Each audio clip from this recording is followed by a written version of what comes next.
Even without doing any activity, you can still manifest what you want if you organize these four dimensions in one direction and keep it unwavering in that direction for a certain period of time. Now he believes Shiva will do it for him and it will happen. So is Shiva going to come and build your house? No, I want you to understand, God will not lift his little finger for you. What has not happened till now on this planet can happen tomorrow. Human beings are capable of making it happen tomorrow. If you organize your mind to a certain level of organization, it in turn organizes the whole system.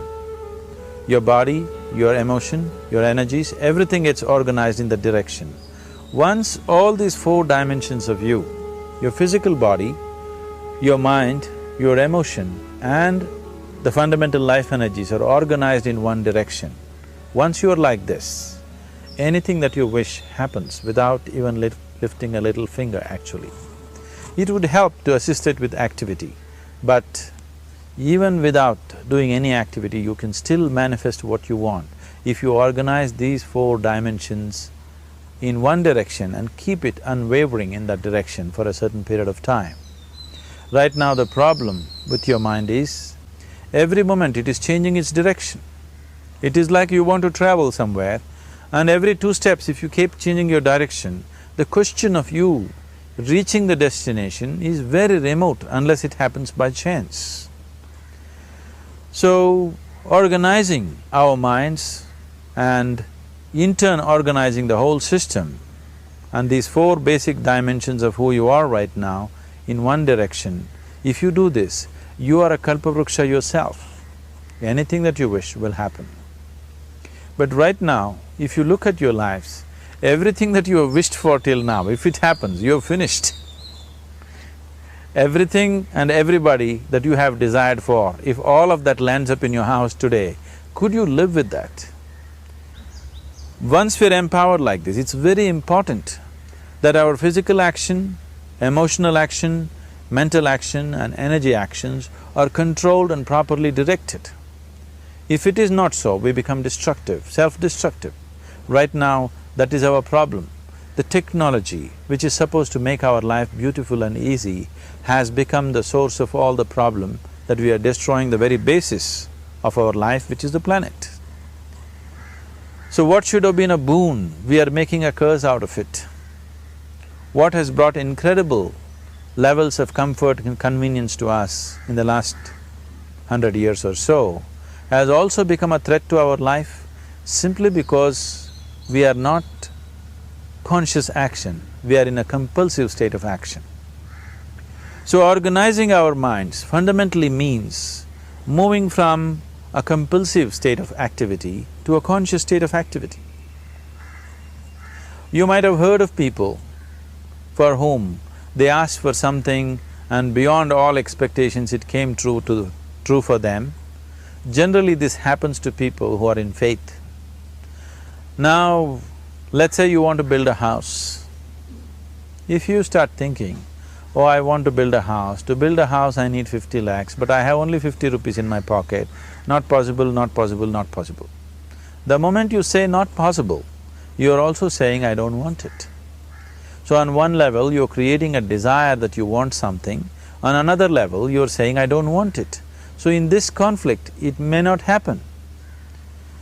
Someone who has some faith in a god or in a temple or whatever, who is simple-minded, faith works only for those people who are simple-minded. Thinking people who are too much thinking, for them it never works. A childlike person who has a simple faith in his god or his temple or whatever, he goes to the temple and says, Shiva, I want a house. I don't know how, you must make it for me.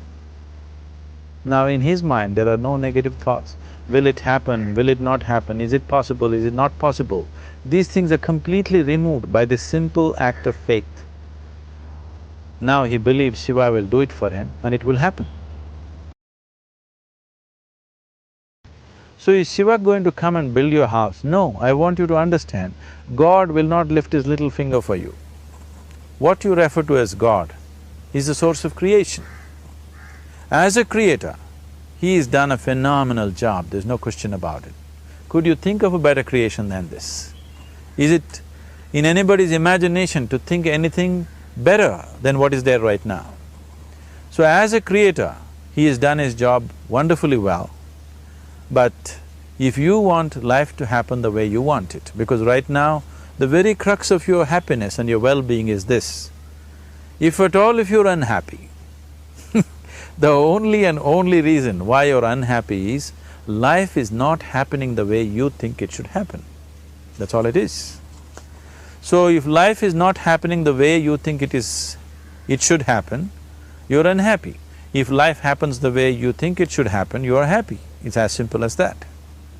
So if life has to happen the way you think it should happen, first of all, how you think, with how much focus you think, how much stability is there in your thought, and how much reverberance is there in the thought process will determine whether your thought will become a reality or is it just an empty thought. Or how you do not create any impediments for your thought by creating negative thought process. This possible is something possible or not possible, is destroying humanity. What is possible and not possible is not your business, it's nature's business. Your business is just to strive for what you want. Right now you're sitting here, if I ask you two simple questions, I want you to just look at this and answer this. Right now from where you're sitting, can you just fly off? You say no. Right now from where you're sitting, can you get up and walk? You'll say yes. What is the basis of this? Why you say no to flying and yes to walking? Because past experience of life, many times you've gotten up and walked, never did you fly off. Or in other words, you're using the past experience of life as a basis for deciding whether something is possible or not possible. Or in other words, you have decided that what has not happened till now cannot happen in your life in future. This is a disgrace to humanity and the human spirit. What has not happened till now on this planet can happen tomorrow. Human beings are capable of making it happen tomorrow. So what is possible and what is not possible is not your business. That is nature's business. Nature will decide that. You just see what is it that you really want and strive for that. And if your thought is created in a powerful way, without any negativity, without any negative thoughts bringing down the intensity of the thought process, the first and foremost thing is you must be clear what is it that you really want. If you do not know what you want, the question of creating it doesn't arise. If you look at what you really want, what every human being wants is, he wants to live joyfully, he wants to live peacefully. In terms of its relationships, he wants it to be loving and affectionate. Or in other words, all that any human being is seeking for is pleasantness within himself, pleasantness around him. This pleasantness, if it happens in our body, we call this health and pleasure. If it happens in our mind, we call this peace and joy. If it happens in our emotion, we call this love and compassion. If it happens in our energy, we call this blissfulness and ecstasy. This is all that a human being is looking for. Whether he is going to his office to work, he wants to make money, build a career, build a family, he sits in the bar, sits in the temple, he is still looking for the same thing. Pleasantness within, pleasantness around. If this is what we want to create, I think it's time we addressed it directly and commit ourselves to creating it. So you want to create yourself as a peaceful human being, joyful human being, loving human being, a pleasant human being on all levels.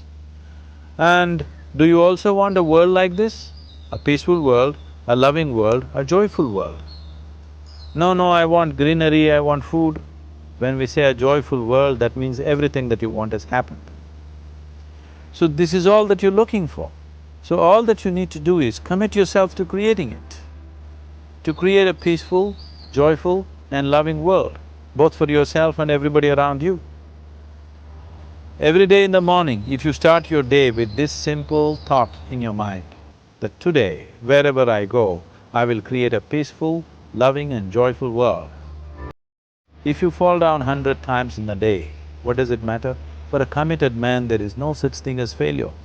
If you fall down 100 times, 100 lessons to be learnt. If you commit yourself like this to creating what you really care for, now your mind gets organized. Once your mind gets organized, the way you think is the way you feel, your emotion will get organized. Once your thought and emotion is organized, your energies will get organized in the same direction. Once your thought, emotion and energies are organized, your very body will get organized. Once all these four are organized in one direction, your ability to create and manifest what you want is phenomenal. You are the creator in many ways.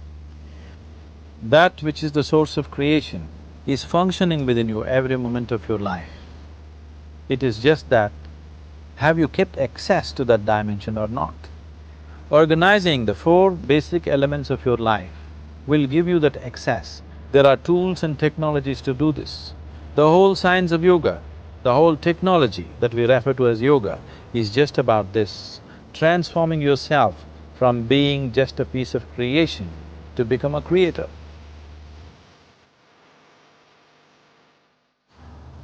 It is my wish and my blessing that every human being in this world should have this access to the source of creation within himself so that he can function here as a creator, not just as a piece of creation.